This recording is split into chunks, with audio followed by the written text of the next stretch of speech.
Дали јавното обвинителство повторно ќе биде нем наблюдувач на ширењето говор на омраза на социјалната мрежа Facebook по објавата на статусот на новинарот и колумнист Бранко Тричковски кој напиша «Што ако умре Христијан М?». Од обвинителството стандарден одговор на прашањето на Алфа во врска со постот на новинарот. Ги следеле постовите и доколку утврдат прекршување на законот, ќе отвореле постапка. Тричковски разработува план Б во писанието на Facebook, го испуштил презимето во постот, но на кого алудира новинарот? Значи, што ако Христијан М не напушти? Ќе чека ли нацијата некаков конгрес на ВМРО ДПМН во Солун или во Горна Џумаја, каде било во Македонија, да бира нов председател, нов лидер? Ќе чека, добро, ќе чека, но времето нема да чека и не чека.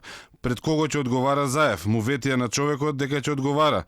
Сите па и ВМРО треба да бидат одговорни спрема преземените обврски. Одговорност за Тричковски побараа и од ВМРО ДПМН.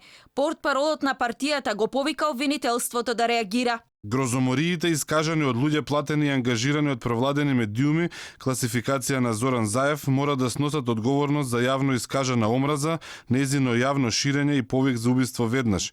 Веднаш да се поднесе кривична пријава за говор на омраза и за грозување на сигурноста од секторот за компјутерски криминал и дигитална форензика на МВР до ОЈО. Ова не е прв случај Тричковски да шири говор на омраза, свесно манипулирајќи правописно. Таков беше случајот со поранешната техничка министерка за труд и социјала, Мизрахи, која Тричковски ја напиша Мизерахи и наведе «Слушам дека Мизерахи јадела хумус од мртви евреи».